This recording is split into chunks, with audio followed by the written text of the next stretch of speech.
আপনারা সবাই জানেন যে ইরানের সর্বপ্রধান সবচেয়ে ধর্মীয় নেতা ছিলেন আয়াতুল্লাহ আল খমিনি আল হুসাইনি। আয়াতুল্লাহ আল খমিনিকে দীর্ঘ প্রায় 4 মাস পূর্বে শহীদ করা হলো। 2026-এর 28 ফেব্রুয়ারিতে তাকে শহীদ করা হয়েছে। দীর্ঘ 4 মাস পরে তার জানাজার প্রস্তুতি নেওয়া হচ্ছে, বিশাল আকারে জানাজার প্রস্তুতি। কি জন্য?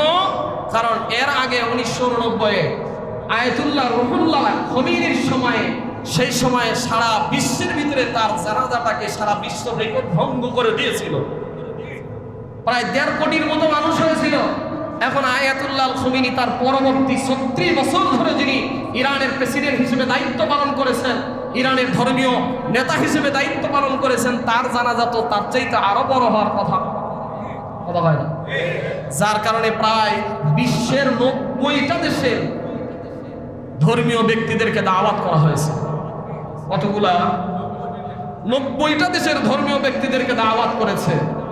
তার ভিতরে আমাদের দেশের মাননীয় স্পিকার মেজর জনাব হাফিজউদ্দিন সাহেবও এই সফরে আছেন।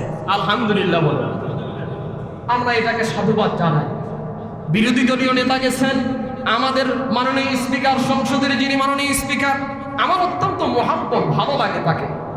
কে কি বলতে পারেন সেটা না, তার কথাগুলো খুব আমার ভালো লাগে।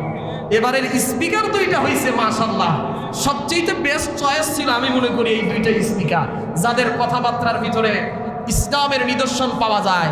এই দেশটাই তো ইসলামের দিকে আগায় যাচ্ছে। ইন্ডিয়া যদি আমাদের দেশ দিকে জ্বলে, আমাদের কোনো কিছু করার নাই। কথা বল না কেন? কারণ হলো যে আপনারা কয়েকদিন আগের খবর জানেন যে আমাদের মেজর জেনারেল ওয়াকারুজ্জামান, যিনি আর্মি বাহিনীর প্রধান, সেনাবাহিনীর প্রধান, তিনি ব্যাটালিয়নের 4টা নাম করছেন। এবারকার ব্যাটালিয়নের 4টা নাম শুনলে আমেরিকার আর হলো ভারতের দালালদের বুকে এমনি কম্পন সৃষ্টি হয়ে যাচ্ছে। তারা নাম রাখছে, ব্যাটালিয়ন প্রধানের নাম রাখছেন, প্রথম ব্যাটালিয়নের নাম রাখছে হযরত আবু বকর, দ্বিতীয় নাম রাখছে ওমর, তৃতীয় নাম রাখছে ওসমান, চতুর্থ নাম রাখছে হযরত আলী। 4টা খলিফার নাম রাখছে। তার মানে বুঝা যাচ্ছে যে ইন্ডিয়াতে কত জ্বালা শুরু হয়ে গেছে। আমরা তো এইটাই চাই। আমাদের মাননীয় প্রধানমন্ত্রী তিনিও বলেছেন, আমরা কোন দেশের আমরা দেশের কোনো কথা আমরা শুনতে চাই না। আমরা আমাদের দেশ পৃথিবী আমরা আগে যেতে চাই। কোন দেশের আঙ্গুলকে, কোন দেশের আঙ্গুলিকে আমরা ভয় পাই। এটাই তো কথা হওয়া দরকার।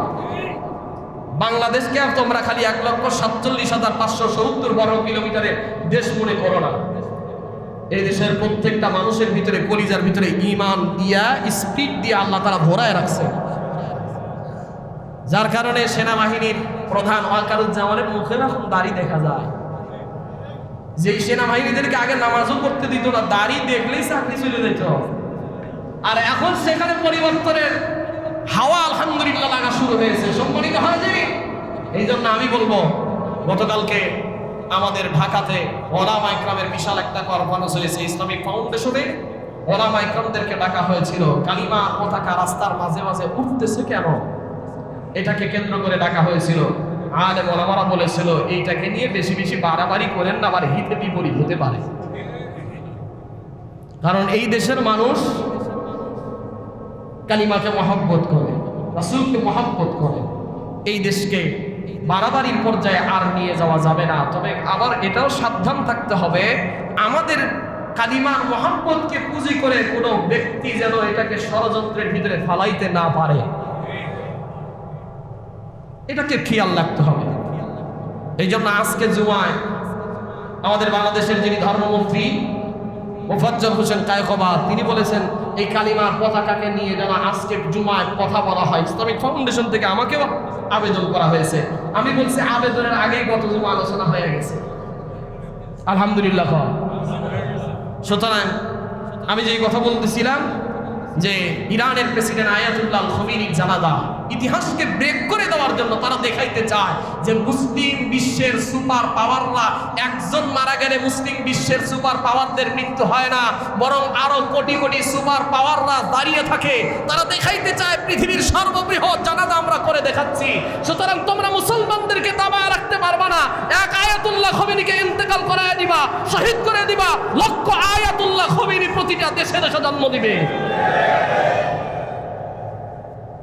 এই জন্য ইতিহাস ব্রেক করে দেওয়ার জানাজা আমরা চাই, জানাজাটা হোক, তবে কোনো শত্রুর মোকাবেলা, শত্রুর আক্রমণ যেন সেখানে না হয়, এটার প্রতিও খেয়াল রাখতে হবে। যার কারণে তার সন্তান সৈয়দ মুস্তফা আলী খমিনি তিনি বলছেন, আমি হয়তো বা জানাজা নাও থাকতে পারি, কারণ তার পরবর্তী টার্গেট হলো তার সন্তান। আমেরিকার টার্গেট, ইসরায়েলের টার্গেট, তার পরবর্তী হলো তার সন্তানকে পৃথিবী থেকে শেষ করে দেওয়া। আল্লাহ তাআলা আমাদের বিশ্বের মুসলিম পাওয়ারদেরকে, সুপার পাওয়ারদেরকে আল্লাহ তাআলা যেন হেফাজত করে। মুসলিম, সমস্ত মুসলিম বিশ্বের মুসলিম ক্ষমতাধর যারা রয়েছে তাদের সবাইকে নিজেদের ঐক্যের বলে বলিয়ান হয়ে শক্তিশালী হওয়া এখনই সময় এসে গেছে।